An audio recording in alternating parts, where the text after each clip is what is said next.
नमस्कार. डेलिव्हिजन न्यूज या यूट्यूब चॅनलमध्ये आपलं सर्वांचं स्वागत.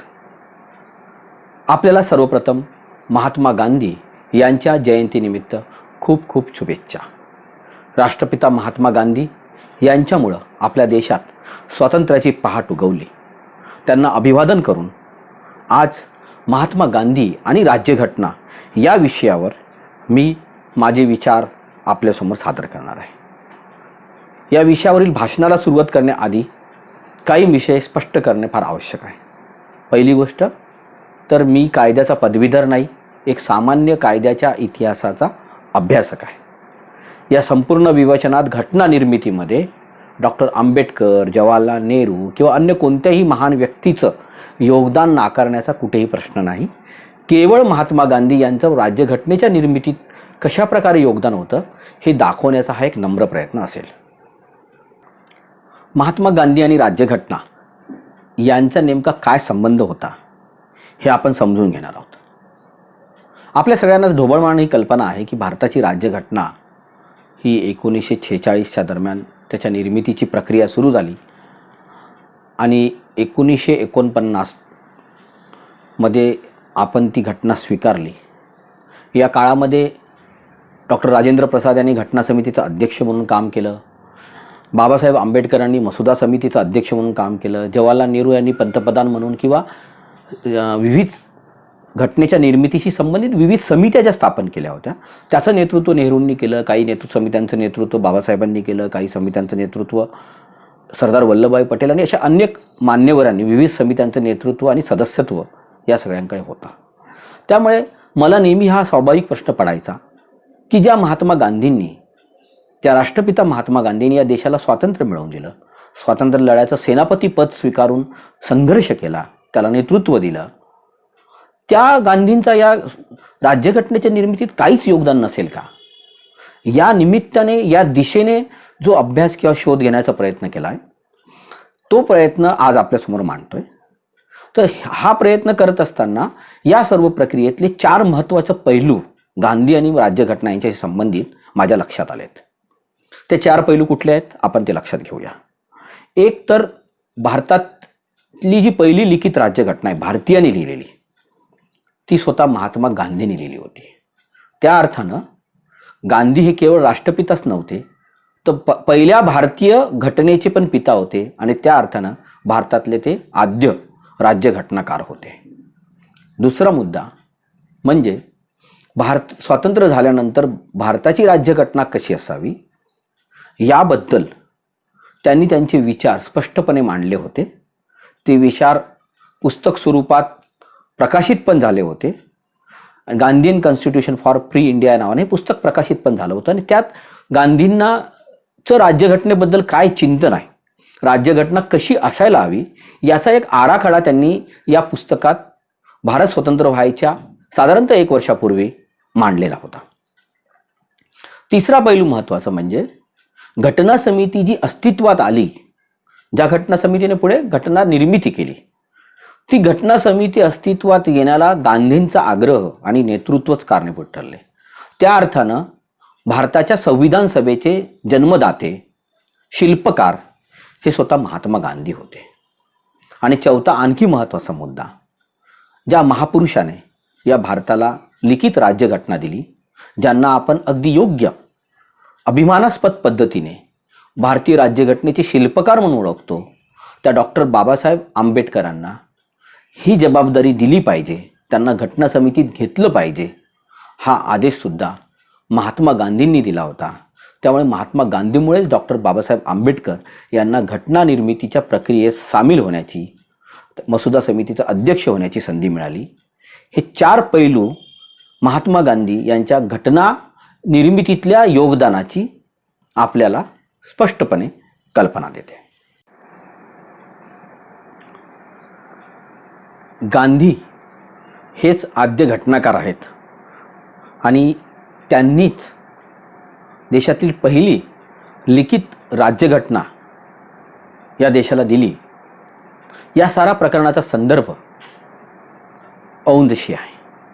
औंध हे महाराष्ट्रातील एक संस्थान होतं.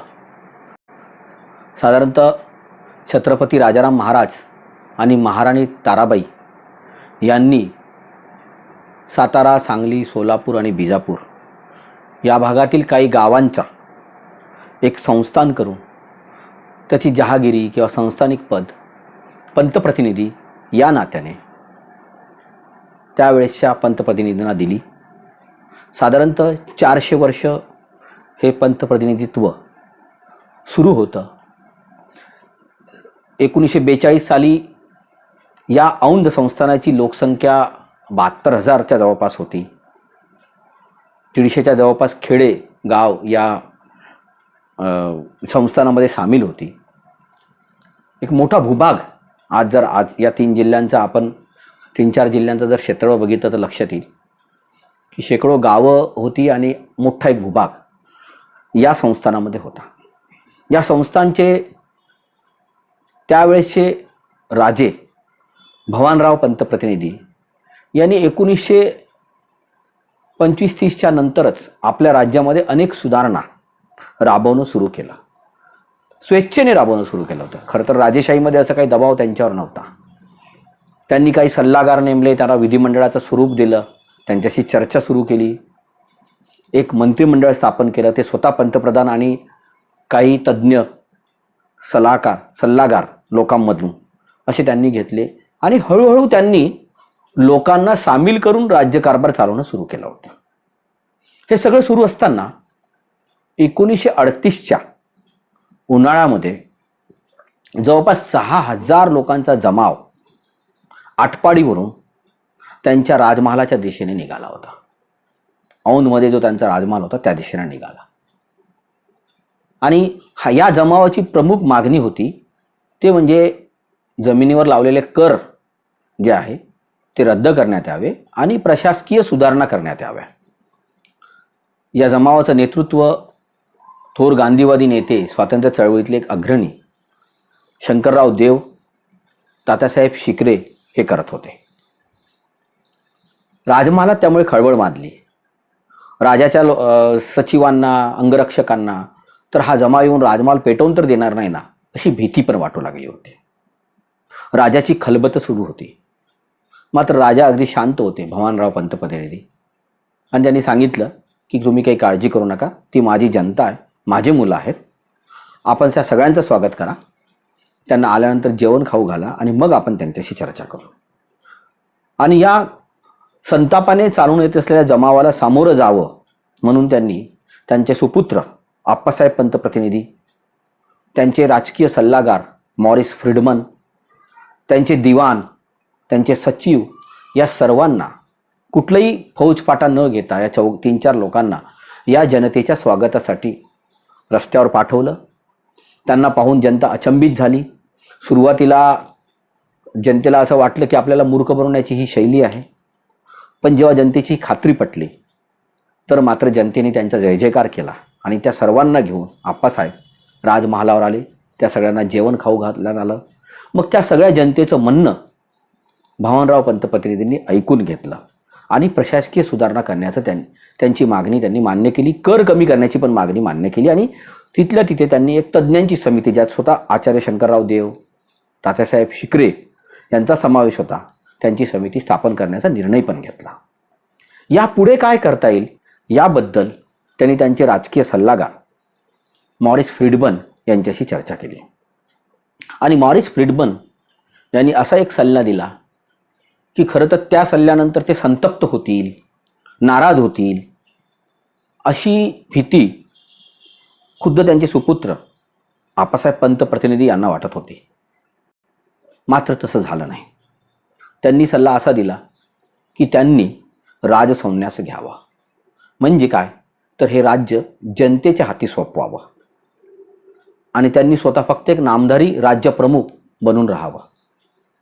त्याप्रमाणे जेव्हा भवानराव पंतप्रतिनिधींनी मॉरिस फ्रीडमन यांच्याशी चर्चा केली तेव्हा मॉरिस फ्रीडमन यांनी हा सल्ला पंतप्रतिनिधींना दिला. मॉरिस फ्रीडमन यांचा हा सल्ला भवानराव पंतप्रतिनिधींनी तात्काळ स्वीकारला.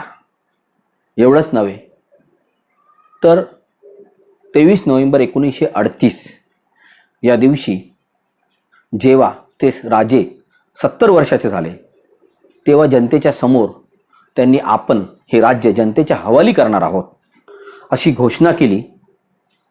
हे राज्य कशा पद्धतीने जनतेच्या हवाली करण्यात येईल याचा एक जाहीरनामाही मॉरिस फ्रीडमन, आप्पासाहेब पंतप्रतिनिधी, भवानराव पंतप्रतिनिधी या सगळ्यांनी मिळून तयार केला होता. त्या जाहीरनाम्याचं वाचन त्यांच्यासमोर करण्यात आलं आणि सर्वांना आश्चर्याचा धक्का बसला. ब्रिटिश सत्तासुद्धा नाराज झाली, कारण त्यावेळेस ब्रिटिश या देशातील जनतेकडे परकीय असूनही आपली सत्ता सोपवायला तयार नव्हते.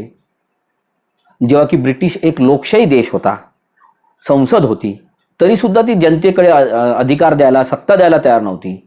आणि छोटंसं का असेना, 3-4 जिल्ह्याचं का असेना, छोट्या राज्याचा राजा आपली सत्ता आपल्या जनतेकडे विनाशर्त कुठलंही हिंसक भव्य कुठलेही क्रांतिकारी आंदोलन न होता सहजपणे सोडून देत होता. हे ऐतिहासिक दृश्य पाहून सगळी जनतासुद्धा भारावली होती. मात्र पेच असा निर्माण झाला, जनतेच्या हाती सत्ता सोपवण्याची घोषणा तर केली, मात्र आता ही सत्ता सोपवायची तरी कशी? त्याबद्दल याच औंध राज्यात राहणारे थोर संस्कृत पंडित, हिंदू धर्माचे गाढे अभ्यासक, विचारवंत पंडित सातवळेकर हे सुद्धा भवानराव पंतप्रतिनिधी यांच्या खूप जवळचे होते. एका प्रकारे त्यांच्या कुटुंबातले सदस्य असल्यासारखे वाटते. भवानराव त्यांच्याशी सुद्धा अनेकदा सल्ला मसला. मॉरिस फ्रीडमन यांनी त्यांनाच विचारलं की आता आपण जनतेच्या हाती सत्ता कशी सोपवायला हवी. तेव्हा सातवळेकरांनी सांगितलं की या प्रश्नाचं उत्तर भारतात एकच व्यक्ती देऊ शकते. फ्रीडमन चकित झाले. त्यांनी विचारलं कोण? आणि सातवळेकरांनी उत्तर दिलं, महात्मा गांधी. हो, महात्मा गांधीच जनतेच्या हातात सत्ता सोपवली कशी पाहिजे याबद्दल मार्गदर्शन आणि नवी राज्यघटना कशी अंमलात आणली पाहिजे, ती काय असली पाहिजे याबद्दल दिशादर्शन देऊ शकतात असं पंडित सातवळेकरांना वाटत होतं. त्याचं कारणही होतं, कारण पंडित सातवळेकर हे स्वतः महात्मा गांधींच्या अत्यंत जवळचे सहकारी होते. त्यांच्याशी नियमित त्यांचा सहवास त्यांना लाभला होता. नेहमी संवाद करण्याची संधी पंडित सातवळेकरांना लाभली होती. त्यामुळे गांधी याबद्दल मार्गदर्शन करू शकतील याची त्यांना खात्री वाटत होती. आणि त्यामुळे मॉरिस फ्रीडमन यांनी मग सातवळेकरांनाच गळ घातली की तुम्ही महात्मा गांधींची वेळ आम्हाला मिळवून द्या. त्यानुसार सातवळेकरांनी गांधींना पत्र लिहिलं आणि सातवळेकरांचा आग्रह असल्यामुळे बापूंनी त्याला होकारही दिला. आणि त्यानुसार पंडित सातवळेकर, मॉरिस फ्रीडमन आणि आप्पासाहेब पंतप्रतिनिधी हे तिघं औंधवरून त्या काळच्या खडकाळ किंवा खराब अशा रस्त्याहून औंधवरून वर्धा जिल्ह्यातल्या सेवाग्राम येथे येण्यासाठी कारने निघाले आणि दर मजल प्रवास करत एक दिवस वर्ध्यात पोहोचले सुद्धा. बापूंना त्यांच्या येण्याचा सगळा विचार सांगितल्यानंतर बापूंनी स्वागत केलं की एक राजा आपली सगळी सत्ता जनतेच्या हाती सोपवत आहे, याचा बापूंना खूप आनंद झाला. मग जेव्हा मॉरिस फ्रीडमन आणि आप्पासाहेब पंतप्रतिनिधी यांनी विनंती केली की त्यांनी औंध प्रांतासाठी राज्यघटना लिहावी, ती विनंतीही त्यांनी आनंदाने मान्य केली. मात्र त्यांनी त्याच्यासाठी काही अटी घातल्या. त्याच्यातली पहिली अट अशी होती की किमान पुढचे 10 वर्ष आप्पासाहेब पंतप्रतिनिधी यांनी औंध प्रांतातच राहायला हवं. खादीचे कपडे घालायला हवे, तिथं जे पिकेल, उत्पादन होईल त्या वस्तूच वापरायला हव्यात. आप्पासाहेबांनी ही अट आनंदाने मान्य केली. आप्पासाहेब हे स्वतः उच्च विद्याविभूषित होते, विदेशातून शिकून आले होते. आप्पासाहेब हे नंतर भारताचे अनेक मोठमोठ्या देशामध्ये स्वातंत्र्यानंतर राजदूत म्हणून सुद्धा त्यांनी काम केलं, इतके ते विद्वान होते. अशा या आप्पासाहेबांनी आपल्या औंध गावात राहण्याचा आणि औंध गावातीलच वस्तू वापरण्याची जी अट होती ती मान्य केली. त्यानंतरची अट होती ती म्हणजे गाव ठरवेल किंवा राज्य ठरवेल तितक्या पैशात, कमीत कमी पैशात, 1 दशांश पैशात, पण आप्पासाहेबांनी आपला कारभार खर्च भागवावा, ती अटसुद्धा त्यांनी मान्य केली. त्यानंतर तिसरी अट अशी होती की औंध प्रांतातला गरीबातला गरीब माणूस राहत असेल अशा भागात, अशा झोपडीवजा घरात आप्पासाहेबांनी राहावं. ती अट मान्य करताना मात्र पंचायत झाली आणि मग सातवळेकरांनी त्याच्यात हस्तक्षेप केला आणि त्यांना समजावून सांगितलं की त्यांचे वडील जिवंत आहेत, अशा वेळेला ते वडिलापासून वेगळे एका झोपडीत राहायला गेले तर त्याचा चुकीचा अर्थ कळला जाईल की बाप आणि लेकामध्ये पटत नाही, त्यामुळे दोघं वेगळे झाले. हे गांधींना पटलं आणि त्यांनी ती अट सोडून दिली. आणि अशा प्रकारे सगळ्या अटी मान्य झाल्यानंतरही गांधींनी सांगितलं की तुम्ही राजा नाही, तुम्ही राजपूत राहत. प्रत्यक्ष राजानी इथं आलं पाहिजे, कारण अनेकदा मी काही प्रश्न विचारेल त्याचे उत्तर तुम्हाला देता येणार नाही किंवा त्याचे अधिकार तुम्हाला नाही आहेत. त्यामुळे प्रत्यक्ष मी राज्यघटना सांगेल, पण ती प्रत्यक्ष राजांना सांगेल आणि त्यांच्या उपस्थितीत सांगेल. तर त्यामुळे माझ्या वतीने त्यांना इथं येण्याचं निमंत्रण द्या, असं महात्मा गांधींनी आप्पासाहेब पंतप्रतिनिधी यांना सांगितलं. महात्मा गांधींचा संदेश घेऊन, निमंत्रण घेऊन आप्पासाहेब पंतप्रतिनिधी औंधमध्ये पोहोचले. तेव्हा महाराज आटपाडीमध्ये होते. तिथे ते गेले आणि तिथे त्यांनी गेल्या गेल्याच आपल्या वडिलांना सांगितलं की महात्मा गांधींनी तुम्हाला भेटायला बोलवलं आहे. त्यांना अंदाज नव्हता की ते काय प्रतिक्रिया देतील. ते एक राजा आहेत, ते एका फकीराला का भेटायला जायला होकार देतील का, अशी शंका तुमच्या मनातसुद्धा होती. मात्र एक क्षणाचाही विलंब न लावता भवानराव पंतप्रतिनिधींनी लगेच होकार दिला.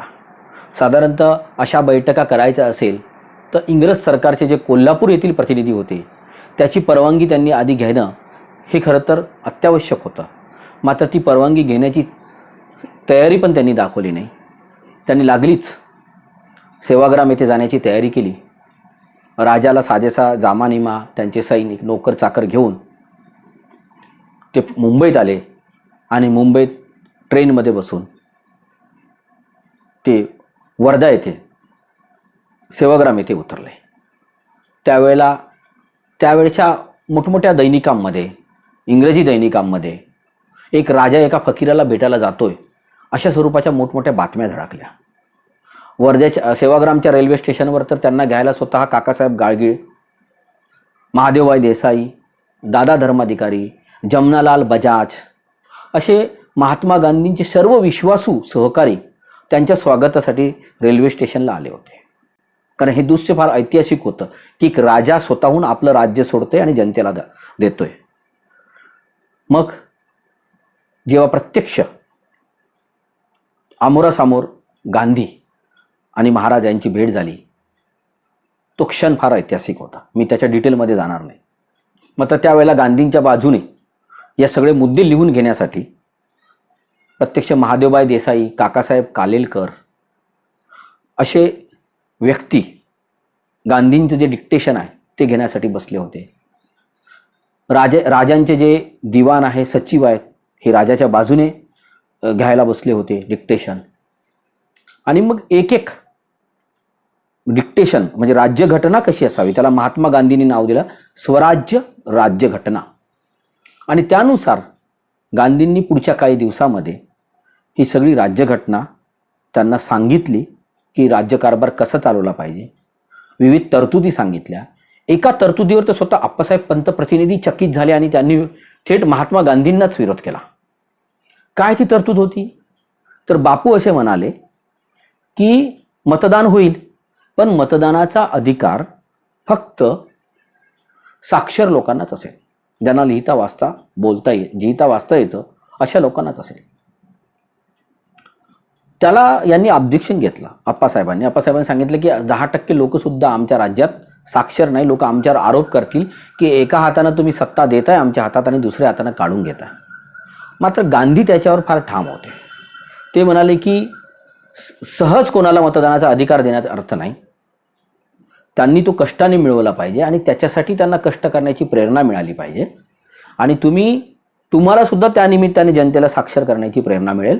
तुम्ही तुमचे राजमहाल, सर्व शाळा, सर्व कार्यालय केवळ लोकांना शिक्षित करण्यासाठी वापरा आणि जास्तीत जास्त लोकांना तुम्ही सुशिक्षित किंवा साक्षर करा. त्यामुळे ती अट त्यांनी शिथिल करायला गांधींनी नकार दिला. त्यामुळे ती अट कायम राहिली. तर काय होती ही स्वराज्याची राज्यघटना? स्वराज्याच्या राज्यघटनेमध्ये गांधींनी असं सांगितलं होतं की प्रत्येक गावातून 5 सदस्य निवडले जातील आणि हे 5 सदस्य मतदानातून निवडले जातील. अर्थात लोक मतदान करतील आणि हे 5 सदस्य आपल्यातून एका व्यक्तीला प्रमुख निवडतील, ज्याला आजच्या भाषेत आपण सरपंच म्हणू शकतो. जर त्यांच्यात एकमत झालं नाही या एका याच्याबद्दल तर ते बहुमताने निवडतील. मग हा जो सरपंच असेल तो तालुका लेवलची जी पंचायत समिती असेल, आणि त्यांनी गांधींनी सांगितलं की 15 ते 20 गावं मिळूनच एक तालुका बनवला पाहिजे, तालुका मोठा नको. तर असा जो तालुका आहे, त्या काळात 4 तालुके औंध संस्थानात होते. तर असे जे ग्रामपंचायतचे सदस्य असतील ते सदस्य आपला एक प्रमुख निवडतील, सरपंच. आणि हे प्रत्येक सरपंच जे आहे ते त्या तालुक्याच्या पंचायत समितीचे सदस्य असतील आणि या सदस्यांमधून ते स्वतःचा एक अध्यक्ष निवडतील, पंचायत समिती अध्यक्ष. हा पंचायत समिती अध्यक्ष असे 4 तालुक्याचे 4 पंचायत समिती अध्यक्ष राहतील. हा पंचायत समिती अध्यक्ष आणि आणखी 2 सदस्य, असे 3 सदस्य प्रत्येक तालुक्याचे, असे मिळून 12 सदस्य हे औंध राज्य विधिमंडळाचे सदस्य असतील.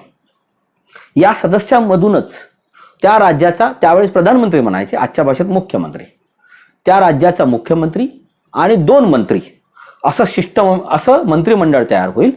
आणि राजा हे राज्याचे कायदेशीर प्रमुख असतील. जसं आज राज्यपाल किंवा राष्ट्रपती प्रमुख असतात, त्यांची संमती प्रत्येक कायद्याला लागते, तशी ते संमती देतील. आणि जो मुख्यमंत्री आहे त्याला अविश्वास ठराव आणून हटवण्याची सुद्धा परवानगी या परिस्थितीमध्ये असेल आणि त्याला हटवता येईल. तिजोरीवर, राज्याच्या तिजोरीवर या विधिमंडळाचं नियंत्रण असेल. राजाला मनमानी पद्धतीने खर्च करता येणार नाही. राजा 36,000 पेक्षा अधिक खर्च करू शकणार नाही. म्हणजे 1 किंवा 36,000 याच्यापैकी जे कमी असेल ते राजाला खर्च करता येणार. अशा स्वरूपाचे त्यांनी, आणि मग ग्रामपंचायतीला काय अधिकार असतील, तालुका पंचायत समितीला काय अधिकार असतील, याच्याबद्दल एक सखोल विश्लेषण गांधींनी या स्वराज्य घटनेमध्ये केलं होतं. आणि जवळपास औंधचा मुख्यमंत्री जो आहे तो या निमित्ताने, हे महत्त्वाचं आहे की गांधींचं एक तत्व असं होतं, गांधींची संकल्पना ही होती की गावाचा राज्यावर, शहरावर नियंत्रण असलं पाहिजे. ग्रामस्वराज्यावर गांधींचा फार भर होता. त्यामुळे गावाचं नियंत्रण तालुक्यावर, शहरावर आणि राज्यावर असलं पाहिजे, ही अशी रचना गांधींनी या स्वराज्य घटनेत दिली होती. त्यामुळे जो माणूस ग्रामपंचायतीचा सदस्य म्हणून निवडून येईल तोच पंचायत समितीचा सदस्य होणार होता, तोच विधिमंडळाचा सदस्य होणार होता आणि त्यांच्यातलाच एक त्या राज्याचा मुख्यमंत्री आणि मंत्री होणार होता. म्हणजे अप्रत्यक्षपणे राज्याचा मुख्यमंत्री हा कुठल्या तरी गावाचा ग्रामपंचायत सदस्य असणार होता आणि ग्रामपंचायत सदस्य या नात्याने गावाचं त्याच्यावर नियंत्रण पण राहणार होतं. त्यामुळे गावाला उत्तरदायी असलेली सत्ता असावी अशा स्वरूपाचं मत गांधींनी मांडलं होतं. गांधी असं म्हणत होते की सत्ता कधीही वरून खाली घेत नाही, कारण वर जर सत्ता दिली तर त्याचं केंद्रीकरण होऊ शकतं आणि ज्यांच्या हातात सत्ता केंद्रीकृत होते ते कधी विकेंद्रीकरण होऊ देत नाही. कारण in my dreams of A model state power will not be concentrated in a few hands. Centralized power has always created great problems for society. A centralized government becomes expensive, unwieldy, inefficient, corrupt, often ruthless, and is always heartless. All centralized governments attract power seekers who capture power and then maintain it by force. याचा अर्थ आपण लक्षात घेतला असेल की सत्तेचं केंद्रीकरण जर झालं तर ते खूप महागडं असते, अशी सत्ता भ्रष्ट असते आणि आपल्या हातात सत्ता टिकवण्यासाठी अशी केंद्रीकृत सत्ता राबवणारे लोक कुठल्याही पातळीवर जाऊ शकतात. अशा शब्दात गांधींनी त्यांना तो इशारा दिला होता. या सगळ्या आठवणी an unusual Raja, Mahatma Gandhi and the Aundh experiment या पुस्तकात भवानराव पंत प्रतिनिधी यांचे सुपुत्र आप्पासाहेब पंत यांनी लिहिलेलं आहे. पुस्तक ॲमेझॉनवर किंवा आणखी कुठल्याही ठिकाणी सहजपणे आपल्याला मिळेल. या पुस्तकात औंधमधला हा जो सगळा प्रयोग आहे, गांधींनी लिहिलेल्या पहिल्या राज्यघटनेचा प्रयोग, त्याचा जन्म कसा झाला, औंधची परिस्थिती काय होती, हे सगळं त्यांनी त्याच्यामध्ये लिहिलेलं आहे. हे पुस्तक आपण बघू शकता, त्याच्यात त्यांनी सगळं डिटेल दिलेलं आहे. तर 29 नोव्हेंबर 1938ला भवानराव पंतप्रतिनिधी ज्यांनी ही राज्यघटना म्हणजे राज्यकारभार लोकांच्या हातात सोपवण्याचा निर्णय घेतला, ज्यांच्याबद्दल त्यांचे सुपुत्र अँड अनयुज्युअल राजा अशा पद्धतीने त्यांचं वर्णन करतात. अर्थातच हा वेगळाच राजा होता जो स्वतःहून स्वतःची सत्ता सोपवायला तयार होता. पूर्ण संस्थानिक भारत स्वतंत्र झाल्यानंतर सुद्धा भारतात विलीन व्हायला तयार नव्हते. अशा वेळेला हा एक राजा असा होता की जो आपली सत्ता जनतेला स्वतःहून द्यायला तयार होता. त्यामुळे त्याचं मूळ आणि हा प्रयोग महाराष्ट्राच्या भूमीत झाला, एका मराठी माणसाने केला, हे आपल्यासाठी अधिकच अभिमानास्पद बाब आहे. तर या राजाने जाहीर केल्याप्रमाणे नंतर विधिमंडळात गांधींनी जी राज्यघटना लिहून दिली होती ती विधिमंडळात संमत झाली. त्यानुसार निवडणुका घेण्यात आला आणि नंतर त्या राज्याचा राज्यकारभार हाकण्यात आला. 21 जानेवारी 1939 रोजी ही राज्यघटना या राज्यामध्ये अंमलात आली आणि भारत स्वतंत्र होऊन नंतर हे औंध संस्थान 1948 साली भारतामध्ये विलीन झालं. तोपर्यंत म्हणजे साधारणतः 9 वर्ष ही राज्यघटना या औंध प्रांतामध्ये अंमलात होती. याचा अर्थ भारतात स्वातंत्र्यापूर्वीपासून अंमलात आलेली पहिली राज्यघटना ही दस्तूरखुद्द महात्मा गांधी यांनीच लिहिली होती. या राज्यघटनेचं काय वैशिष्ट्य होतं हे आपण बघितलं. याचे काय फायदे झाले याबद्दल महात्मा गांधी आणि भारतीय राज्यघटना या पुस्तकात न्यायमूर्ती नरेंद्र चपळगावकर यांनी हे सर्व पैलू सखोल चर्चेत घेतलेले आहे. म्हणजे मी भाषणाच्या सुरुवातीला जे 4 पैलू सांगितले होते त्यातले बहुसंख्य पैलू आणि बहुसंख्य इतिहास या पुस्तकात आहे. हे भाषण देत असताना या पुस्तकाचा मला फार मोठा आधार झाला आहे. किंबहुना या पुस्तकाच्या आधारावरच मी हे भाषण देतोय असं म्हटलं तरी ते वावगं ठरणार नाही. इतके संदर्भ या पुस्तकात आहे. राजहंस प्रकाशनाने हे पुस्तक प्रकाशित केलेलं आहे.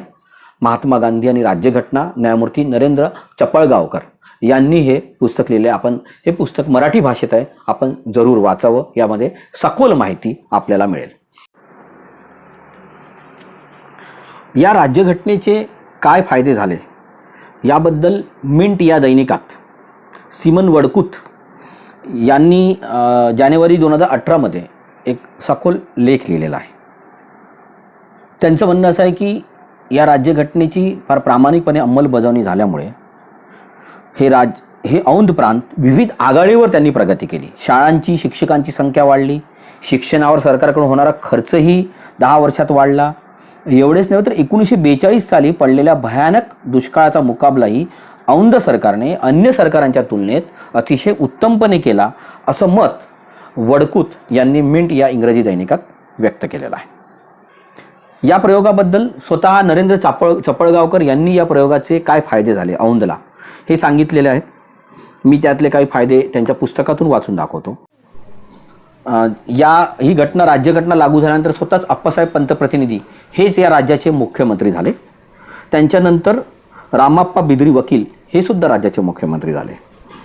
तर त्याचे काय फायदे झाले तर पहिली गोष्ट की स्वराज्याच्या काळात औंध संस्थान हे कर्जमुक्त झालं. येथील पंचायतीचा कारभार आदर्श आहे असा अभिप्राय अनेक तज्ज्ञांनी आपल्या अहवालात दिला. एकतर औंध संस्थानाने औद्योगिकरणासाठी केलेली मदत फार महत्त्वाची होती. त्यांनी किर्लोस्करांना आपल्या संस्थानात कारखाना काढण्यासाठी कुंडलजवळ जागा दिली. अशीच मदत ओगले काच कारखान्यालाही संस्थानाने केली. वेद महर्षी पंडित सातवळेकरांचे मोठे मुद्रणालय औंधमध्ये काम करत होते. औंध संस्थाच्या प्रगती कारभाराची दुसरी बाजू महत्त्वाची आहे, ती म्हणजे अस्पृश्यता नष्ट करणे. म्हणजे आपण भारताची राज्यघटना स्वीकारली तेव्हा कायद्यानुसार अस्पृश्यता नष्ट केली, पण त्यापूर्वी महात्मा गांधींनी जी राज्यघटना सांगितली होती त्याच्यामध्ये त्यांनी या सगळ्या तरतुदी केल्या होत्या. त्यानुसार अस्पृश्यता नष्ट करण्यात आली, विधवांना पूर्ण वारसा हक्क देण्यात आला. म्हणजे एकेकाळी अनेक वर्ष लागले विधवांना वारसा हक्क मिळायला किंवा मुलींना वारसा हक्क मिळायला. इथे मात्र स्वातंत्र्याच्या पूर्वीच विधवांना पूर्ण वारसा हक्क देण्यात आला. दत्तक घेण्याच्या अटी शिथिल करण्यात आल्या आणि या संदर्भाचे कायदे या औंध संस्थांनी केले. एवढंच नव्हे तर स्वातंत्र्याच्या चळवळी स्वातंत्र्य सैनिकांना याच औंध संस्थानांमध्ये आश्रय देण्यात आला, वेळोवेळी त्यांना मदतही करण्यात आली. आणि या औंध संस्थानाच्या प्रयोगाची तारीफ करणारे अहवाल सुद्धा त्यावेळच्या ब्रिटिश अधिकाऱ्यांनी इंग्लंडमध्ये सुद्धा पाठवलेले आहेत आणि त्याची नोंद झालेली आहे. औंध प्रांतात गांधींच्या विचारातली राज्यघटना लागू झाली, मात्र औंध प्रांतात एक छोटंसं राज्य होतं. संपूर्ण देशासाठी भारताची राज्यघटना, त्यावेळच्या स्वतंत्र भारताची, होऊ घातलेल्या भारताची राज्यघटना नेमकी कशी असायला हवी याच्याबद्दल बापूंनी काही विचार केला होता की नाही केला होता? त्या स्वतंत्र भारताचं प्रशासन कशाला असं असलं पाहिजे, न्याय यंत्रणा कशी असली पाहिजे, राज्यकर्ते कसे असले पाहिजेत, विधिमंडळांचे अधिकार कसे असले पाहिजेत, याबद्दल गांधींनी काही चिंतन केलं होतं का? या प्रश्नाचं उत्तर आपल्याला एका पुस्तकात मिळतं. ते म्हणजे Gandhian constitution for free India. हे पुस्तक श्रीमन नारायण अग्रवाल या गांधीवादी अर्थतज्ञाने लिहिलेलं आहे. हे स्वतः इकॉनॉमिक्सचे प्राध्यापक होते. वर्धा येथील सेक्सरिया वाणिज्य महाविद्यालयाचे ते प्राचार्य होते.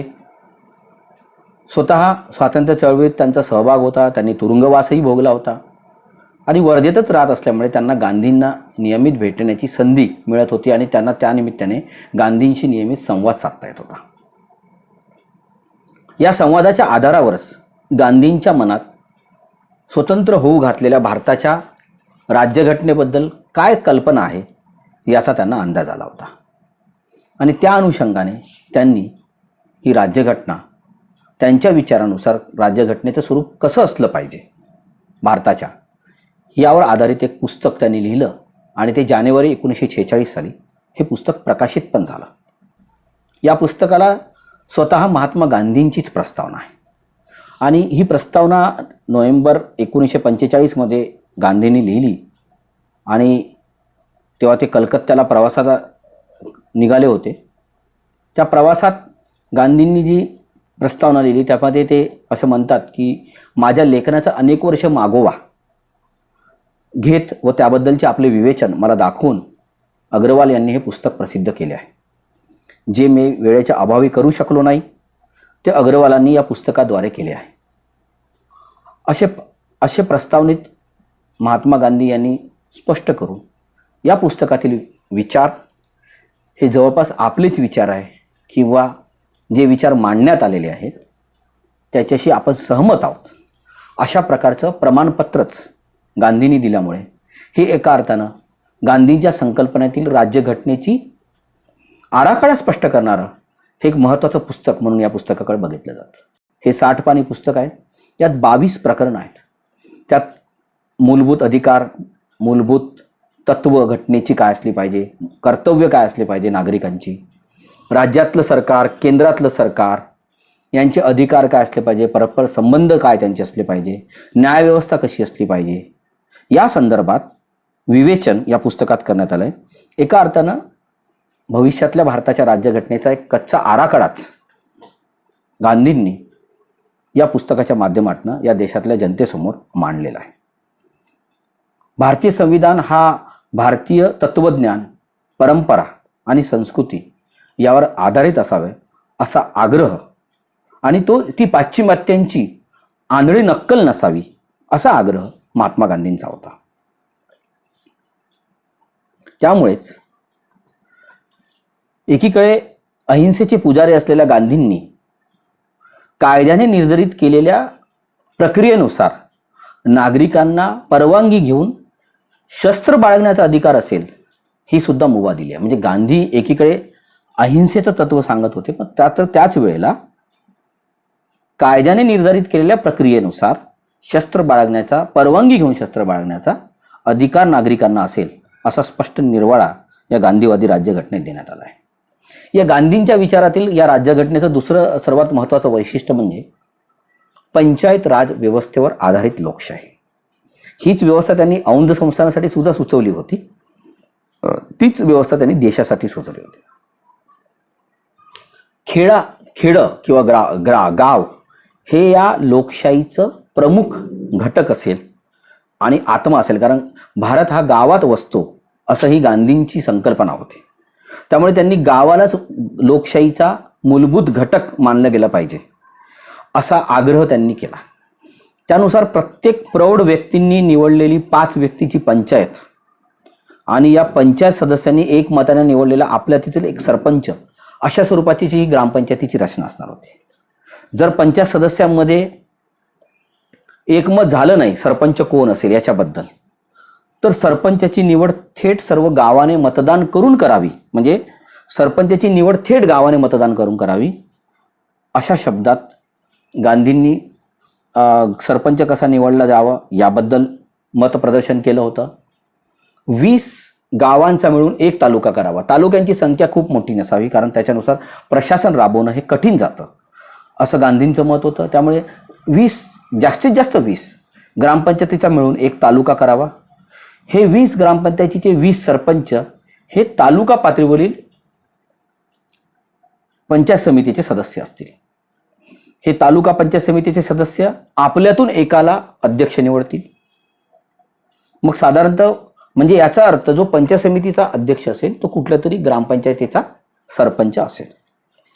त्यानंतर हे जे अध्यक्ष आहे साधारणतः एका जिल्ह्यात 12 तालुक्याच्या वर तालुके नसावे असं गांधींनी या संकल्पनेत मांडलं होतं.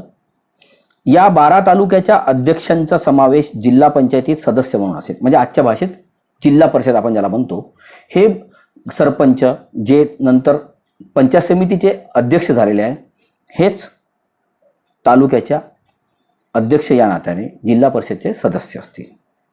हे सदस्य आपल्यातून एकाला जिल्हा परिषदचा अध्यक्ष म्हणून निवडतील. शहरांसाठी नगरपंचायत मध्ये वार्ड पातळीवरून मतदानातून निवडून सदस्य निवडला जाईल. जसं आज आपण नगरसेवक निवडतो तसं हे सर्व नगरसेवक आपला एक प्रतिनिधी निवडतील जो नगराध्यक्ष असेल आणि तो पुढे त्यांचं प्रतिनिधित्व करेल. सर्व जिल्हा पंचायतचे जे अध्यक्ष आहे त्यांची प्रांतिक पंचायत असेल. म्हणजे आजच्या भाषेत राज्य विधानसभा. म्हणजे त्या एखाद्या राज्यामध्ये समजा आज महाराष्ट्रामध्ये 36 जिल्हा परिषद आहे, तर या 36 जिल्हा परिषदांचे 36 जिल्हे आहेत, जिल्हा परिषदा 34च आहेत. तर या 34 जिल्हा परिषदचे अध्यक्ष हे प्रांतिक पंचायतीचे म्हणजे आजच्या भाषेत राज्य विधानसभाचे सदस्य असतील.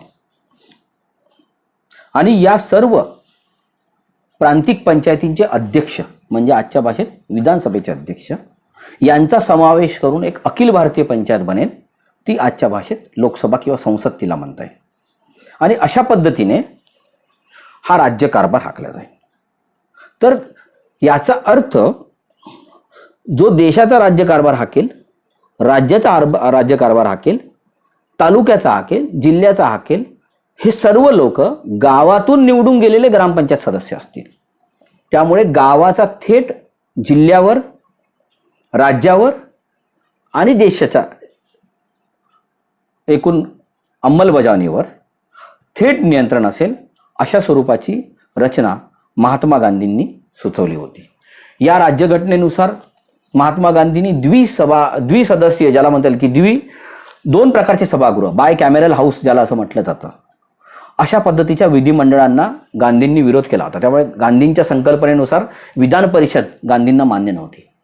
त्यांचं म्हणणं असं होतं की लोकांनी थेट निवडून दिलेले माणसं योग्य पद्धतीने राज्यकारभार करतील, त्याला ते चुकतील म्हणून त्यांच्यावर अंकुश ठेवण्यासाठी, त्यांच्या चुका दुरुस्त करण्यासाठी एक वेगळा सभागृह जे लोकांनी निवडूनच दिलेलं नाही अशा प्रकारचा सभागृह निर्माण करण्याची काहीच गरज नाही अशा स्वरूपाचं मत त्यांनी व्यक्त केलं होतं. आणि या आपल्या संकल्पनेनुसार जर आपण ही घटना स्वीकारली तर त्यानुसार एका अर्थानं ग्रामपंचायतींचा, त्या गावात राहणाऱ्या सर्वसामान्यांचा, जिल्हा परिषद, राज्याची विधानसभा, संसद यांच्यावर थेट नियंत्रण राहील. ग्रामस्वराज्याच्या अंतर्गत हे देशाचं संविधान काम करेल अशा स्वरूपाची संकल्पना गांधींनी मांडली होती. आज आपण निवडून दिलेला लोकप्रतिनिधींना परत बोलण्याचा अधिकार सुद्धा अनेकदा मागितला जातो. आज आपण मागणी करतोय तशी. मात्र गांधीपर्यंत घटनेत गांधींनी जी घटना मांडली होती त्या राज्यघटनेमध्ये हा अधिकार त्यांनी तेव्हा दिला होता. अगदी गाव पातळीवर दिला होता. गावातल्या 75% मतदारांनी जर ठराव केला एखाद्या पंचाविरुद्ध सदस्याविरुद्ध तर त्याचं सदस्यत्व रद्द होईल, त्याला आपल्या पदाचा राजीनामा द्यावा लागेल. अशा प्रकारची तरतूद महात्मा गांधींच्या या राज्यघटनेत होती. या राज्यघटनेत ग्रामपंचायतीचे कर्तव्य काय असतील, त्यांचे अधिकार काय असतील याची चर्चा केली होती. सहकारी संस्था उभारणे, गावात प्राथमिक शिक्षणासोबत व्यवसाय शिक्षणाची सोय उपलब्ध करून देणे, गावाची गरज गावातच भागवणे, जमिनींचे तुकडे एकत्र करून सहकारी शेतीला उत्तेजन देणे असे ग्रामपंचायतीचे कर्तव्य असतील असं गांधींनी स्पष्ट केलं होतं. कर आणि शेतसारा आकारण्याचे आणि ते वसूल करण्याचे अधिकार त्यांनी ग्रामपंचायतींना दिले होते.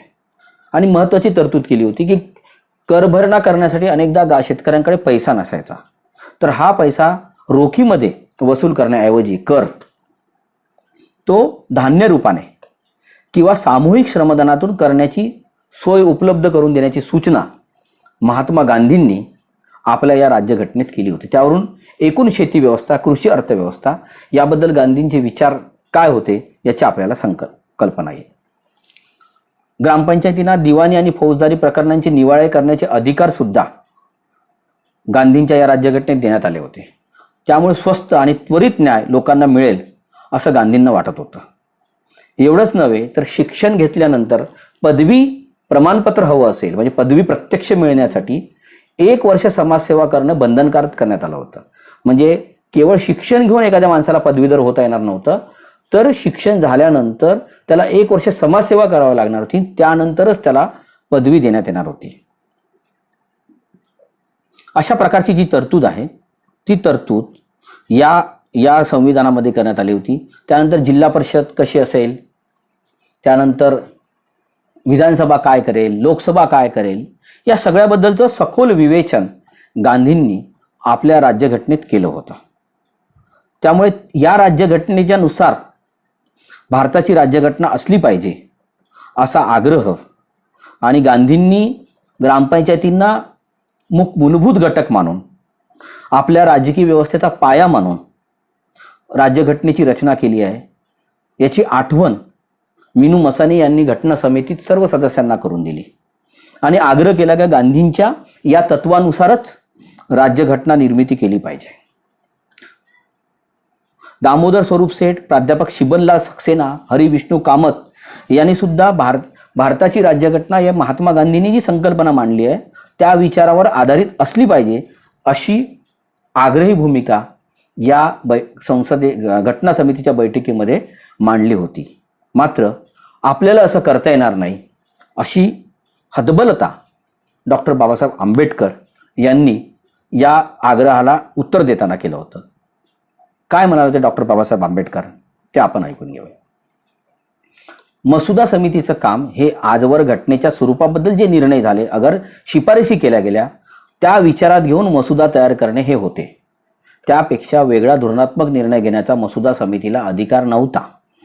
मसुदा समितीच्या पूर्वीच काँग्रेस कार्यकारिणीने नेमलेल्या तज्ज्ञ समितीने खेड्यांना मूलभूत घटक मानून त्यांची स्वायत्तता राखून नंतर अप्रत्यक्ष निवडणुकीने प्रांतिक आणि केंद्रीय पंचायती निवडण्याचा पर्याय नाकारला होता.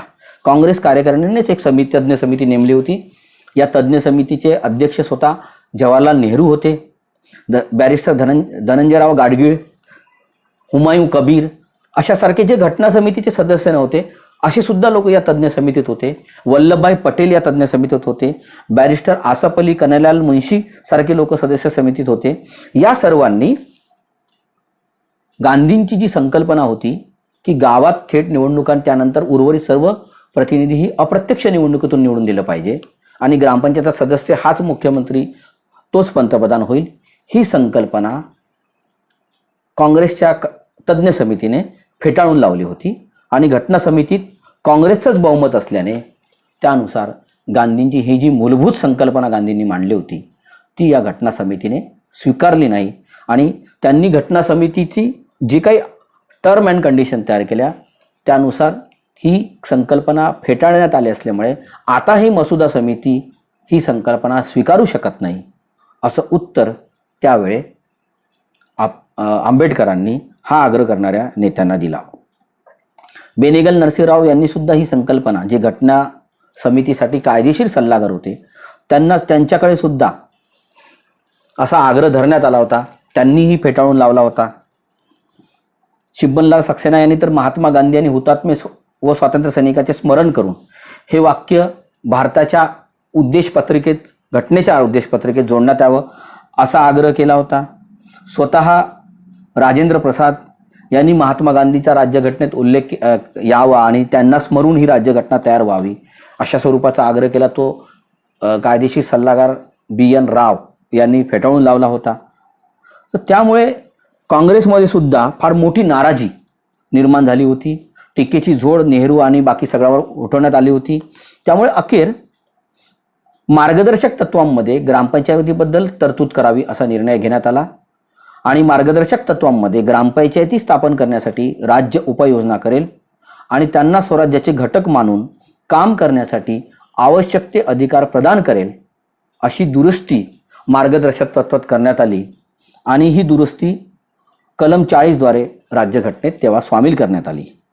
तर अशा प्रकारची जी छाप आहे महात्मा गांधींची भारताच्या राज्यघटनेवर ती होती आणि राज्यघटना निर्मितीमध्ये त्यांच्या विचारांचा समावेश व्हावा असा आग्रह सुद्धा त्या काळी धरण्यात आला होता. गांधींच्या या राज्यघटनेत न्यायालय कसे असले पाहिजे, निवडणूक पद्धती काय असतील याचे विवेचन करण्यात आलं होतं. गांधींनी तालुका पातळीवर न्यायालयाची गरज नाही, थेट जिल्हा पातळीवर न्यायालय असले पाहिजे. त्यांच्याविरुद्ध दाद मागण्यासाठी उच्च न्यायालय असले पाहिजे आणि त्याविरुद्ध दाद मागण्यासाठी आणि विविध राज्यांमधले भांडणं सोडवण्यासाठी सर्वोच्च न्यायालय असले पाहिजे आणि न्यायालय स्वतंत्र असले पाहिजे, त्यांना घटनात्मक संरक्षण असलं पाहिजे अशी सूचना गांधींनी त्याच्यामध्ये केली होती. अल्पसंख्याकांच्या मूलभूत हक्काच्या रक्षणाकडे सर्वोच्च न्यायालयाने विशेष लक्ष द्यायला पाहिजे असं सुद्धा गांधींनी त्यात सांगितलं होतं आणि न्यायाधीशांना गंभीर आरोपांशिवाय नोकरीहून काढून टाकता येणार नाही अशी तरतूदसुद्धा सुचवली होती. एवढंच नव्हे तर या गांधी प्रणित राज्यघटनेमध्ये केवळ गावामध्येच मतदान होणार होतं, कारण त्यापुढच्या सर्व निवडणुका अप्रत्यक्ष होत्या. त्यामुळे या गावातल्या मतदानामध्ये सर्वच लोक एकमेकाला ओळखतात, त्यामुळे स्वतंत्र मतदारसंघ नसणार, एक संयुक्त मतदारसंघ असणार. तिथे निवडणुकीचा प्रचार करायला मनाई करण्यात आली होती आणि निवडणुकीसाठी उमेदवार होण्यासाठी किमान साक्षरता, सार्वजनिक जीवनात कामाचा अनुभव, आजवरच्या कामाचा अनुभव, त्याच्यानंतर त्याचा आर्थिक स्वावलंबन, तो आर्थिकदृष्ट्या स्वावलंबी आहे की नाही, हे सगळे निकष महत्त्वाचे ठरवण्यात आले होते आणि त्यानुसार त्यांनी निवडणूक लढावी, मात्र प्रचार करू नये हे सुद्धा बंधन त्याच्यावर लादण्यात आलं होतं. करव्यवस्था आणि राष्ट्रीय संपत्तीच्या बद्दल त्यांनी काही विचार मांडले होते. त्यानुसार गावाने जमा केलेला महसूल निम्मा गावात राहील, उरलेला जो आहे तो जिल्हा, राज्य आणि देश या पातळीवरच्या पंचायतींना वाटून दिला जाईल. त्यासाठी एक अर्थ आयोग नेमला पाहिजे अशी सूचना त्यांनी केली. शेतीतून मिळालेल्या उत्पन्नातून टप्प्याटप्प्याने उत्पन्नानुसार वाढणारा कर वसूल केला जावा. आयकर हा राज्य सरकारला मिळावा, हा महत्त्वाची सूचना होती. मिठावर कर असू नये असं त्यांचं मत होतं. विशिष्ट मर्यादेपेक्षा अधिक संपत्ती वारशाने जर त्या वारसाकडे जात असेल तर त्याला वारसा कर लावण्यात यावा असंही त्यांनी सुचवलं होतं. ग्रामीण भागात कराची रक्कम चलनात न भरता धान्य आणि श्रम यांच्या स्वरूपात भरण्याला उत्तेजन दिले जावं असा आग्रह त्यांनी त्या राज्यघटनेत मांडला होता. देशातील सर्व जमीन सरकारच्या मालकीची असेल, खाजगी मालकीची नसेल, एक अत्यंत महत्त्वाची तरतूद या राज्यघटनेत होते. जमीनदारी राहणारच नाही, ज्यामुळे कारण सगळीच जमीन सरकारची असणार आहे, त्यामुळे जमीनदारी प्रकार त्यानुसार संपुष्टात येईल. जो प्रत्यक्ष कसतो त्याला जमीन कसायला दिली जाईल आणि महत्त्वाचे मूलभूत उद्योग हे सरकारी मालकीचे असतील, त्यामुळे देशाची साधन संपत्ती देशाच्या उपयोगात येईल असे विचारसुद्धा जेव्हा गांधींनी मांडले होते. खाणी, नद्या, जंगले, रस्ते, हवाई वाहतूक, टपाल आणि तार, जहाज वाहतूक आणि दळणवळणाची इतर साधने राष्ट्रीय संपत्ती असतील. यापैकी जे त्यावेळेस खाजगी मालकीचे असेल ते सुद्धा सरकारी मालकीचे करण्यात येतील आणि त्यासाठी त्यांना योग्य तो मोबदला देण्यात येईल अशी तरतूद गांधीवादी राज्यघटनेत करण्यात आली होती. 14 वर्षापर्यंत मुलामुलींना शिक्षण सक्तीचे आणि मोफत असेल असे या राज्यघटनेत स्पष्ट करण्यात आलं होतं. शिक्षणाचा उद्देश स्वावलंबी करणे असावा. शाळेत कोणतीही शारीरिक शिक्षा दिली जाणार नाही असंही स्पष्ट या घटनेत नमूद करण्यात आलं होतं. शिक्षणाचं सर्व स्तरावरील माध्यम हे मातृभाषाच असावं असा आग्रही या राज्यघटनेत धरण्यात आला होता. महात्मा गांधी आणि राज्यघटना या विषयाचा तिसरा पैलू म्हणजे घटना समिती. आपल्या सगळ्यांना कल्पना आहे, घटना समिती, कॉन्स्टिट्युएंट असेंब्ली किंवा संविधान सभा या नावानं ओळखल्या जाणाऱ्या या समितीने भारतीय संविधानाची, राज्यघटनेची निर्मिती केली. भारतासाठीचं संविधान हे भारतीयच तयार करतील अशी आग्रही भूमिका 1922 महात्मा गांधींनी मांडली आणि भारतीयच भारताची राज्यघटना तयार करतील अशी ठाम भूमिका मांडली. 1925 साली महात्मा गांधी यांच्या अध्यक्षतेखाली दिल्ली येथे एक सर्वपक्षीय परिषद पण झाली होती आणि तिथे भारताची राज्यघटना कशी असावी याविषयी विचार व्यक्त करणारं एक विधेयक तयार करण्यात आलं आणि त्या विधेयकाचं मसुदा या परिषदेमध्ये चर्चा करण्यात आला त्या मसुद्यावर आणि त्याच्यावर सखोल चर्चा करण्यासाठी एक सर्वपक्षीय समितीसुद्धा नंतर स्थापन करण्यात आली. या समितीने भारतीय संविधानाचा मसुदा तयार करून ब्रिटिश पार्लमेंटमध्ये 1925 साली 17 डिसेंबर 1925 साली जॉर्ज लॅन्सबरी यांच्या माध्यमातून ब्रिटिश पार्लमेंटमध्ये सादरी केला होता. यावरून महात्मा गांधी हे भारतीय जनमानसाचं प्रतिबिंब असलेली राज्यघटना जी भारतीयांनी तयार केलेली आहे अशी राज्यघटना असली पाहिजे याबद्दल किती आग्रही होते याची आपल्याला कल्पना आहे. 1934 साली पटना येथे झालेली जी काँग्रेसची कार्यकारिणीची बैठक आहे किंवा त्यानंतर 1936 साली फैजपूर येथे झालेलं काँग्रेस महासमितीचं जे अधिवेशन आहे त्या अधिवेशनात सुद्धा स्वतंत्र भारत हा एक देश म्हणून घटना समितीच्या माध्यमातून तयार केलेल्या राज्यघटनेतूनच राज्यकारभार चालवेल आणि त्या राज्यघटनेच्या माध्यमातूनच हा स्वतंत्र देश अस्तित्वात येईल अशा स्वरूपाचा ठराव पारित करण्यात आला. महात्मा गांधी हेच घटना समितीचे शिल्पकार आहेत. त्यांच्यामुळेच आज आपल्याला घटना तयार करण्याची संधी मिळते अशा शब्दात स्वतः पंडित जवाहरलाल नेहरू जे देशाचे तत्कालीन पंतप्रधान होते स्वातंत्र्यानंतर, त्यांनी घटना समितीमध्ये आपल्या भाषणात ही भावना व्यक्त केली आहे. 13 डिसेंबर 1946 रोजी भारतीय संविधानाबद्दल आपल्या भावना व्यक्त करताना गांधींबद्दल ते बोलतात. त्यांच्या मूळ शब्दात आपण आधी हे समजून घेऊया. There is one person who is absent here, who must be in the minds of many of us today, the great leader of our people, the father of our nation, who has been the architect of this assembly. Father of the nation, Nehru इथे महात्मा गांधीला राष्ट्रपिता म्हणतात. who has been the architect of this assembly. assembly म्हणजे constituent assembly. Mahatma Gandhi जे या संविधान सभेचे शिल्पकार आहेत. and all that has gone before it and possibly of much that will follow. म्हणजे या संविधान सभेवर आतापर्यंत झालेली जी चर्चा आहे आणि भविष्यातही जी होणारी चर्चा आहे त्याच्यावर या व्यक्तीचा सर्वात मोठा प्रभाव आहे. He is not here because in pursuit of his ideas he is ceaselessly working in a far corner of India. आपल्याला कल्पना आहे की भारत स्वतंत्र झाल्यानंतर गांधी तेव्हा बंगालमध्ये होते. फाळणीनंतरच्या ज्या दंगली उसळल्या होत्या त्या दंगली शांत करण्यासाठी आपल्या जीवाची बाजी लावून ते तिकडे काम करत होते. त्याबद्दल नेहरू म्हणतात की he is not here because in pursuit of his ideas he is ceaselessly working in a far corner of India. But I have no doubt that he spirit hovers over the place and blesses our undertaking. ते प्रत्यक्ष भारताच्या एका दुर्गम कोपऱ्यात जरी असले तरी त्यांची प्रेरणा या इमारतीमध्ये, या संविधान सभेमध्ये अस्तित्वात आहे आणि ते आपल्याला आशीर्वाद देत आहेत. अशा स्वरूपाची कृतज्ञता नेहरूंनी गांधींबद्दल व्यक्त केली होती, त्यावरून आपण लक्षात येऊ शकतं की घटना समितीचं शिल्पकार हे सुद्धा गांधी होते. त्याच्या मागचं आणखी एक दुसरं कारण आहे त्यांना शिल्पकार म्हणण्याचं, की ज्याच्याकडे न्यायमूर्ती नरेंद्र चपळगावकर यांनी महात्मा गांधी आणि राज्यघटना या पुस्तकात लक्ष वेधलेलं आहे. ते असं म्हणतात की इंग्रजांच्या वसाहती असलेल्या जे देश आहेत त्या काळात इंग्रजांच्या कॉलनी, भारतसुद्धा एक कॉलनी होती, तसंच ऑस्ट्रेलिया होतं, ट्रिनिदाद होतं, न्यूझीलंड होतं, श्रीलंका होतं आणि कॅनडा होतं. यांच्या घटना त्या देशातल्या लोकांनी न तयार करता त्या ब्रिटिश संसदेने तयार करून ब्रिटिश संसदेत मंजूर झाल्या आणि त्या तिथे लागू झाल्या. त्यामुळे ब्रिटिश संसदेने आपले अधिकार वापरून या देशांना राज्यघटना बहाल केली. तसं भारतात होऊ नये. भारतीय माणसंच आपली घटना तयार करतील आणि आपल्या देशाला ते समर्पित करतील, अशी आग्रही भूमिका या ठाम भूमिकेचं वेळोवेळी ब्रिटिशांना स्मरण देण्याचं कार्य महात्मा गांधींनी सातत्याने केलं. मार्च 1931 जेव्हा कराची येथे काँग्रेसचं अधिवेशन झालं, जवाहरलाल नेहरू यांच्या अध्यक्षतेखाली, तेव्हा भारत स्वतंत्र झाल्यानंतर भारतीयांना कोणते मूलभूत हक्क असतील, मूलभूत अधिकार असतील, हे स्पष्ट करणारा ठराव स्वतः महात्मा गांधींनी मांडला होता.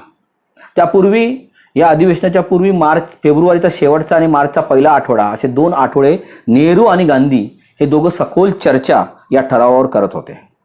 त्यांच्या या चर्चेवर आधारितच घटना समितीचं स्वरूप काय असायला पाहिजे, राज्यघटनेचं स्वरूप कसं असेल, नागरिकांना कोणती मूलभूत हक्क असतील, यावर सखोल चर्चा झाली. त्या चर्चेवर आधारित मूलभूत हक्कांचा ठराव नेहरूंनी लिहून काढला आणि गांधींच्या संमतीनंतर तो काँग्रेस कार्यकारिणीत मंजुरीसाठी मांडण्यात आला. या मंजुरीनंतर खुल्या अधिवेशनात हा ठराव स्वतः महात्मा गांधींनी सर्वसामान्य लोकांसमोर मांडला आणि हे मूलभूत हक्क किती महत्त्वाचे आहे याच्या समर्थनार्थ गांधींनी एक भाषण पण केलं. काय होते ते मूलभूत हक्क? तर संघटनेचे स्वातंत्र्य, अल्पसंख्याकांना आपली संस्कृती, भाषा आणि लिपी जपण्याचे स्वातंत्र्य, धर्म आणि लिंगनिरपेक्ष समानता, सार्वजनिक ठिकाणे, रस्ते, शाळा अशा ठिकाणी सर्वांना मुक्त प्रवेश, कायद्याने ठरवून दिलेल्या पद्धतीशिवाय व्यक्तीच्या स्वातंत्र्यात आणि संपत्तीच्या अधिकारात ढवळाढवळ न करणे, प्रौढ मताधिकार, जे नंतर घटना लागू झाल्यानंतर सर्वांना आपण मतदाराधिकार दिला. भारतीय संविधानाने मूलभूत हक्क म्हणून जे हक्क मान्य केले ते याच ठरावाच्या आधारावर, याच ठरावांचं प्रतिबिंब सध्या संविधानाने दिलेल्या आपल्या मूलभूत हक्काच्या ठरावात दिसतं. त्यावरून गांधींचं घटनेबद्दलचं एकूण विवेचन, अभ्यास याची आपल्याला कल्पना येते. आता मी शेवटच्या पैलूकडे या भाषणाच्या येणार आहे. डॉक्टर बाबासाहेब आंबेडकर यांची घटना समितीवर निवड होण्यासाठी स्वतः महात्मा गांधी हे कारणीभूत ठरले आहेत. आपल्याला कल्पना आहे की डॉक्टर बाबासाहेब आंबेडकर हे भारतीय राज्यघटनेचे शिल्पकार आहेत, परंतु त्यांना ही संधी मिळण्यामागे महात्मा गांधी हे कारणीभूत ठरले हे अनेकांना माहीत नाही. भारताला स्वातंत्र्य देण्याचं जेव्हा ब्रिटिशांनी मान्य केलं, त्यानंतर भारतासाठी स्वतंत्र एक संविधान सभा स्थापन करण्याचा निर्णय घेण्यात आला. त्यानुसार तेव्हा थेट निवडणूक घ्यायला काही वेळ नव्हता. त्यामुळे आज जसं राज्यसभेवर विधानसभेतून निवडून लोक पाठवल्या जातात, त्या पद्धतीने त्यावेळेसच्या संविधान सभेसाठी त्या राज्याच्या राज्यसभेच्या विधानसभेच्या माध्यमातून संविधान सभेवर लोक पाठवायचे अशी पद्धत निश्चित करण्यात आली. मग त्या विधिमंडळातर्फे किती प्रतिनिधी पाठवले जातील, जो भूभाग जिथे विधानसभा नाही आणि राजे संस्थानिकांची सत्ता आहे, राजांची सत्ता आहे, त्या राजांचे किती प्रतिनिधी येतील आणि विधिमंडळात ते प्रतिनिधी येत असताना कोणत्या पक्षाचे किती प्रतिनिधी जातील, याचा अंदाज त्या पक्षाच्या त्या विधानमंडळातल्या संख्याबळाच्या आधारावर एक बांधण्यात आला आणि त्यानुसार निवडणुका झाल्या. महाराष्ट्राच्या विधिमंडळात बाबासाहेबांकडे निवडून येण्यासारखं कुठलंही संख्याबळ नव्हतं. शेड्यूल कास्ट फेडरेशनचे ना आमदार होते, ना त्यांना तेवढं पाठबळ काँग्रेसकडनं मिळालं होतं. काँग्रेस आणि बाबासाहेब आंबेडकर असा एक संघर्षसुद्धा त्या काळच्या राजकारणात सुरू होता. त्यामुळे बाबासाहेबांना संविधान सभेवर, महाराष्ट्राच्या विधानसभेवरून जाणं शक्य नव्हतं. त्यावेळेस जवळपास ज्या प्रांतिक विधिमंडळाच्या निवडणुका होत्या, म्हणजे आजच्या भाषेत विधानसभेच्या म्हणता येईल, 1945 साली निवडणूक झाली होती देशभरातल्या विविध विधानसभांची. त्याच्या एकूण 1585 जागांपैकी 925 जागा काँग्रेसने जिंकल्या होत्या. घटना समितीच्या एकूण जागांची संख्या 389 एवढी निश्चित करण्यात आली होती.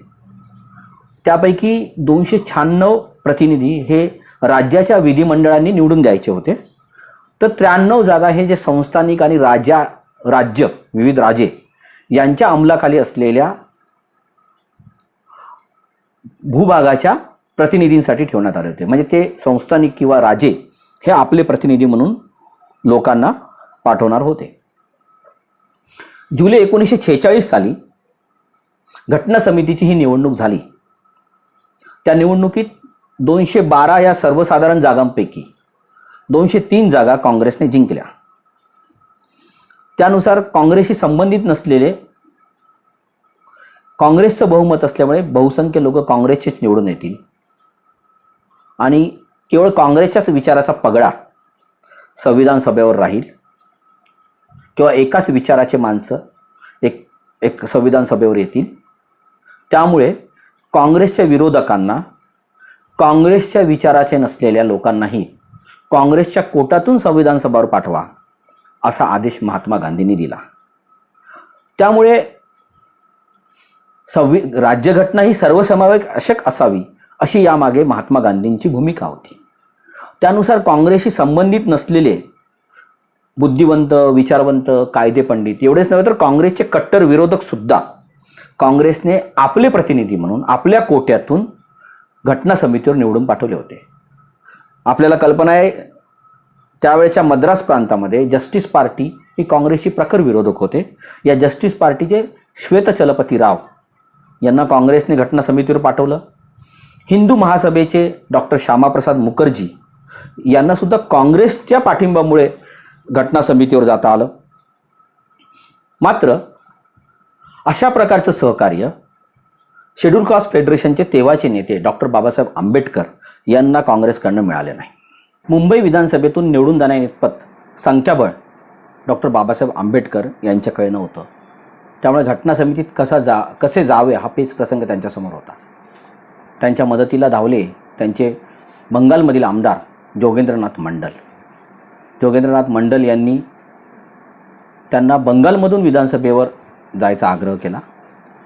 त्यासाठी त्यांनी अन्य पक्षांशीही बोलणी केली आणि विविध पक्षांच्या मदतीने डॉक्टर बाबासाहेब आंबेडकर हे बंगालच्या विधानसभेचे प्रतिनिधी म्हणून संविधान सभेवर पोहोचले. मात्र दुर्दैवाने त्यानंतर भारताची फाळणी झाली. मुस्लिम लीगने या संविधान सभेच्या बैठकांवर बहिष्कार पण टाकला होता आणि फाळणी झाल्यामुळे बंगाल विधानसभेचे सुद्धा 2 तुकडे झाले. एक भाग हा त्यावेळेच्या पाकिस्तान आणि आत्ताच्या बांगलादेशमध्ये गेला.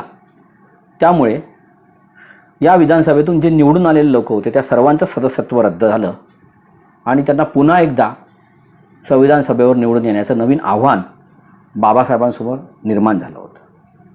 मात्र मधल्या या 9 महिन्याच्या काळामध्ये बाबासाहेबांनी विविध विषयावर मांडलेले जे विचार होते ते ऐकून काँग्रेसचे नेते प्रभावित झाले होते. विशेषतः महात्मा गांधी यांना सुद्धा आपल्या आणि आंबेडकर यांच्या विचारात फार तीव्र मतभेद नाहीत किंवा अनेक प्रश्नांवर आपले विचार जवळपास सारखेच आहेत असं गांधींना वाटायला लागलं. काँग्रेसला पण त्यांची बुद्धिमत्ता, त्यांचा व्यासंग या सगळ्या गोष्टीची महत्ता पटली. त्याच वेळेला काँग्रेस हे जळतं घर आहे असं म्हणून काँग्रेसच्या विरुद्ध तोफ डागणाऱ्या आंबेडकरांनाही काँग्रेसच्या सोबत राहिल्याशिवाय आपल्याला भारतीय संविधान निर्मितीत योगदान देता येणार नाही. आणि ज्या दलित समाजासाठी आपण हा संघर्ष उभा केलेला आहे त्या शोषित, दलित, वंचितांना न्याय मिळवून देण्याचं आपलं जे लक्ष्य आहे ते साध्य होणार नाही. त्यामुळे काँग्रेसशी आपण तडजोड केली पाहिजे, त्यांच्याशी हात मिळवला पाहिजे या निष्कर्षापर्यंत तेव्हा बाबासाहेब पण आले होते. मात्र त्यांना घटना समितीवर कसे पाठवायचे हा एक नवा पेच प्रसंग निर्माण झाला होता. त्याच काळामध्ये घटना निर्मितीच्या उद्देशविषयक जो ठराव नेहरूंनी मांडला आणि ज्या ठरावाच्या आधारावर भारतीय राज्यघटनेची निर्मिती झाली, जो बेसिक स्ट्रक्चर त्यांनी त्या घटनेचं स्पष्ट केलं या ठरावामध्ये, त्या ठरावाची चर्चेदरम्यान महाराष्ट्र विधिमंडळातून घटना समितीवर गेलेले मुकुंदराव जयकर यांनी तीव्र मतभेद झाल्याने घटना समिती सदस्यत्वाचा राजीनामा दिला. त्यामुळे महाराष्ट्राच्या विधिमंडळ कोट्यातून एक पद रिक्त झालं होतं. अशा वेळेला खरं तर काँग्रेसच्या मूळ जी प्लॅन होतं, खास करून नेहरू आणि सरदार वल्लभभाई पटेल, त्यांनी अशी योजना आखली होती की याच्यावर मावळणकर यांना पाठवायचं. कारण त्यावेळेसची मुंबई विधानसभा होती आणि आजचा गुजरातसुद्धा या विधानसभेच्या अंतर्गतच येत होता. त्यामुळे मुंबई विधानसभेचे प्रतिनिधी म्हणून गणेश वासुदेव मावळणकर यांना घटना समितीवर पाठवून त्यांना घटना समितीचं अध्यक्षपद द्यायचं आणि राजेंद्र प्रसाद जे तेव्हा घटना समितीचे अध्यक्ष होते त्यांना नेहरूंच्या नेतृत्वातील केंद्रीय मंत्रिमंडळात मंत्री म्हणून घ्यायचं, अशा प्रकारची योजना त्यावेळेस काँग्रेस पक्षाने ठरवली होती. आणि म्हणून घटना तयार करण्यासाठी विदेशातून एक प्रसिद्ध घटनातज्ञ बोलून त्याच्या नेतृत्वात ही घटना तयार करायची, असं नेहरू, पटेल आणि काँग्रेसच्या नेत्यांची योजना होती. हे जेव्हा गांधींना कळलं तेव्हा त्यांनी याला तीव्र विरोध केला आणि आंबेडकरांसारखा विद्वान आणि अगदी सर्वार्थाने योग्य कायदेपंडित आपल्या देशात असताना बाहेरून कुठल्या माणसांना आणण्याची गरज नाही, अशा प्रकारची भूमिका गांधींनी घेतली. आणि त्यांनी आदेश दिला नेहरू आणि पटेलांना की तुम्ही महाराष्ट्राच्या विधानसभेतून, मुंबईच्या विधानसभेतून त्यावेळच्या आंबेडकरांना घटना समितीवर पाठवा. त्यामुळे आणि तोपर्यंत काँग्रेसचंही मतपरिवर्तन बाबासाहेबांबद्दल झालं होतं. बाबासाहेबांचं काँग्रेसशी हातमिळवणी करण्याची मानसिकता तयार झाली होती. एक सकारात्मक देशाच्या निर्मितीसाठी राजकीय मतभेद, वैयक्तिक मतभेद बाजूला ठेवून एकत्र येण्याची महानता, सर्व कटुता विसरून, तात्विक मतभेद विसरून देश निर्मितीत योगदान देण्याची महानता नेहरू असेल, पटेल असेल, डॉक्टर आंबेडकर असेल किंवा महात्मा गांधी असतील या सर्वांमध्ये होती. त्यामुळे त्यांनी विविध तत्वांच्या आधारावर आपले झालेले पूर्वीचे मतभेद बाजूला ठेवून भारतीय संविधानाच्या निर्मितीसाठी एकत्र येण्याचा निर्णय घेतला. या प्रसंगाबद्दल आणि त्यामुळेच घटना समितीचे अध्यक्ष डॉक्टर राजेंद्र प्रसाद यांनी 30 जून 1947 साली, तर सरदार वल्लभभाई पटेल तत्कालीन गृहमंत्री यांनी 1 जुलै 1947 रोजी त्यावेळच्या मुंबई प्रांताचे तत्कालीन मुख्यमंत्री, त्या काळात त्यांना पंतप्रधान म्हणायचे, बाळ गंगाधर खेर यांना पत्र पाठवून डॉक्टर बाबासाहेब आंबेडकर हे कोणत्याही परिस्थितीत, तेही शक्यतो बिनविरोध, घटना समितीवर निवडून यायला हवे असा सक्त आदेशच दिला. त्यामुळे 14 जुलै 1947 रोजी डॉक्टर आंबेडकर हे मुंबई विधानसभेतून घटना समितीवर सदस्य म्हणून पुन्हा दुसऱ्यांदा निवडून गेले. त्यानंतर त्यांना ऑगस्ट 1947 साली मसुदा समितीचं सदस्यत्व देण्यात आलं आणि नंतर मसुदा समितीचं अध्यक्षपद देऊन सुद्धा त्यांचा गौरव करण्यात आला. म्हणजे जेव्हा त्यांना मसुदा समितीचं अध्यक्षपद काँग्रेसकडनं देण्यात आलं तेव्हा स्वतः बाबासाहेबांनी आश्चर्य व्यक्त केलं होतं आणि ते म्हणाले होते की या घटना समितीत अल्लादी कृष्णस्वामी अय्यर सारखा माझ्याहून अधिक कायदे विषयाचं ज्ञान असलेला, कार्यक्षम असलेला, अनुभव असलेला व्यक्ती आहे, त्याला अध्यक्षपद न देता मला दिला हा माझ्यासाठी फार मोठा सन्मान आहे.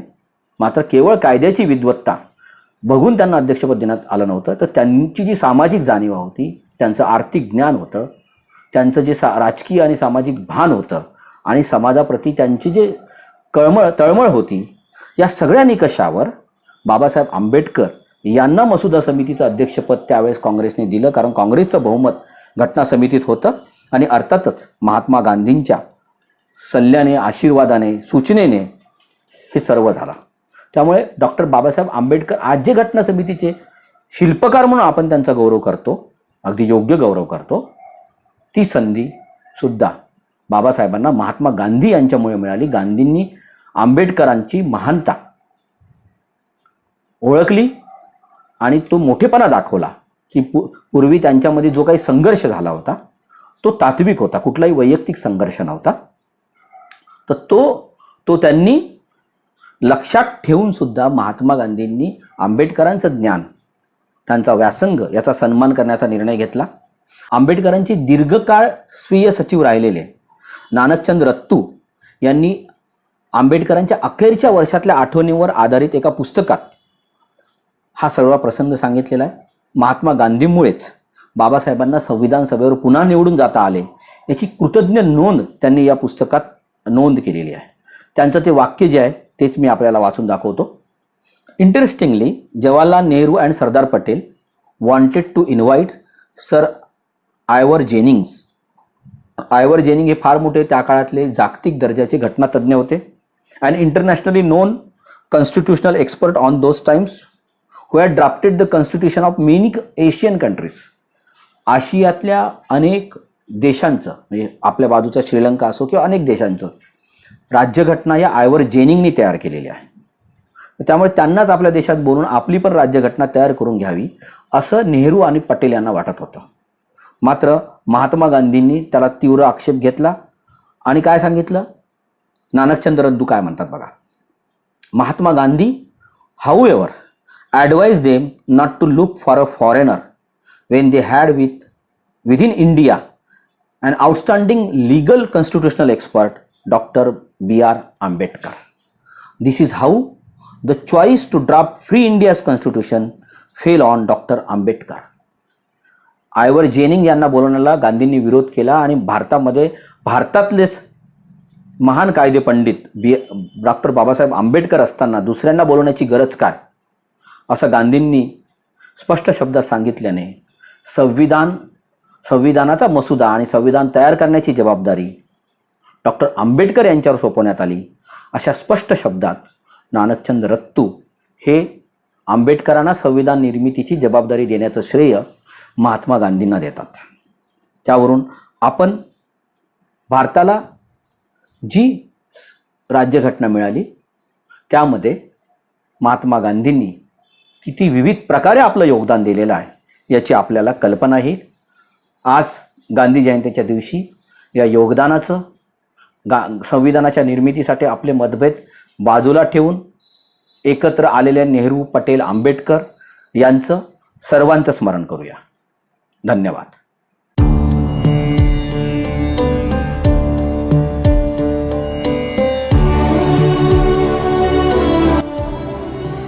टेलिव्हिजन न्यूज चॅनलवर आपण वेळोवेळी मान्यवरांची भाषणं, प्रतिक्रिया, विविध विषयावरची अभ्यासपूर्ण विवेचनं ऐकणार आहात. ताज्या बातम्या, ब्रेकिंग न्यूजसुद्धा आपल्याला बघायला मिळतील.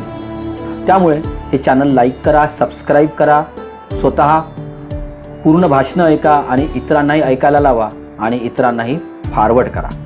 टेलिव्हिजन न्यूज चॅनलला भेट दिल्याबद्दल, लाईक आणि सबस्क्राईब केल्याबद्दल धन्यवाद. प्रमोद चुंचुवार, संपादक, टेलिव्हिजन न्यूज.